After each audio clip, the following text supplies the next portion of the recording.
Hello, 7th graders. Here's a quick rundown of what your work will be for the week of October 5th through October 14th. Okay. So this is going to take over a 2-week span of period. We have a short week this week with no school on October 9th and then no school on October 15th or 16th. So that kind of impacts what we are doing. This material will be for this week, the week of October 5th, and the week of October 12th through the 14th. So you'll have 2 weeks to work on this packet. Now this packet is a challenge week packet. This will be new for this week. So it is all covering topics that we have already worked on, including sections 1.4b, 1.5, 1.6, and 1.7. And the guided notes are still posted for all these sections, so there's always that for a reference that you can use as well. Again, I'm going to kind of read through some of this and just give you a little bit of ideas on what needs to happen for this packet. This week will be dedicated to challenging you as mathematicians. We will call these weeks challenge weeks.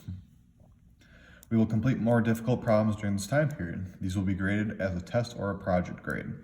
I will most likely put this in as a project grade, meaning that there will just be more points assigned to it, okay? The points assigned to each page will be posted at the bottom of this page. I have posted them here for what needs to be accomplished and what each section is worth. When you complete a section, please mark the completed section with a yes, okay? So that way you can kind of see what you have done for the week and kind of allows you to plan what needs to be happening. Again, you may be asked to complete problems that are similar to the practice problems or may be asked to complete application-based problems. And again, you need to show your work for each of these problems here. That way you can receive credit. Also, another good hint to receive credit this week is to make sure you're putting your name at the top of the page. That allows you to help yourself make sure you get the points that you deserve. For our 1-4 challenge this week, each group of problems you just need to answer. These are the absolute problems. Remember, with absolutes, so we're measuring the distance away from 0 a number is, okay? And then you need to solve these problems. There are 9 of them there for question 1. Down below here, I need you to give 4 examples of problems involving absolute value in which you get a negative answer. And then I also need you to show your work for getting that answer. So you're going to need to create 1, 2, 3, and 4 problems for question number 2 there.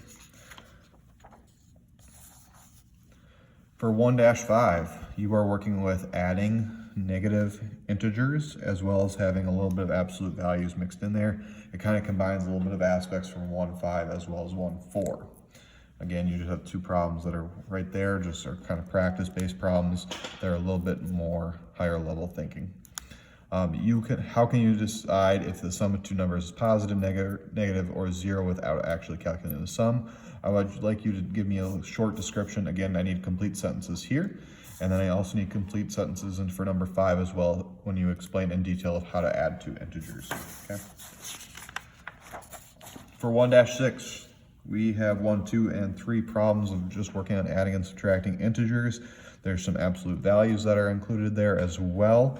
Make sure you're following from going from left to right with these addition, subtraction problems or completing what's inside parentheses as needed as well. When you're done with that, you can work on problem number 4. How can you decide if the difference of 2 numbers is positive, negative, 0, or 0 without actually calculating the difference? Again, I just need I need sentences here. If you notice, these are very, very similar. Very, very similar between 1-4 or 1-5 and 1-6. Hint, hint, hint, hint. Don't do more work than you need to. 1-7 is probably going to be our most challenging part of our challenge packet for this week. You are graphing 1, 2, and 3, and 4 different areas today. You're going to graph bump, wump, clump, and stump, okay? Now with these, it gives you the first values of x and y, and then it asks you to also use x and y for wump, okay? But we also have it being multiplied by 2 for each one. For clump, it's being multiplied by -3 for each x and y, and then stump, we're using it as over -4 for each one. So it's going to impact what answers you have for this table and how you graph them on this coordinate plane. Again, we're using some skills from 6th grade, 5th grade, and from before, in order to answer these questions. Okay, again, we're working on multiplication and division here, which means that you are going to be using those skills from 1-7 that we learned already. We're going to need you to graph bump on the coordinate grid on the back of the sheet, work from the top to the bottom, connect the dots as you go. And then you also need to graph wump on the coordinate grid and work from the top to bottom. I don't need you to graph clump or stump. I just need you to complete them for the table, okay? So the only two things that you need to graph in this coordinate plane here are bump and wump. Again, it asks you to graph bump and asks you to graph wump. It does not ask you to do clump or stump. You still need to solve them here for the table, but you don't need to graph either of those two. You only need to graph bump and wump, okay? So you can highlight these two, knowing that you only have to graph those two. On the back are some starters that we're going to be using for your 2 days that you will have, 7th graders, this Wednesday and the following Wednesday. So we'll work on these in class, so don't worry about these until we talk about them. Again, the biggest thing that I can stress to each one of you is to make sure your name goes on the top of this packet, okay? If you are tearing any sections off, make sure you're putting your names on those sections as well, so that way you can receive credit. The only one that does not have a name on it is the coordinate plane, so make sure if you're tearing this off, so that way you can graph bump and wump, that you are putting your name at the top as well. Any questions you have can be directed towards me via email. I will still be in the Google Meets for class on both Wednesdays that we have instruction for 7th grade. So that way you can have your questions answered as well, okay? A great resource if you are struggling with 1-4, 1-5, 1-6, 1-7 is to continue to use the guided notes videos that are posted on Google Classroom.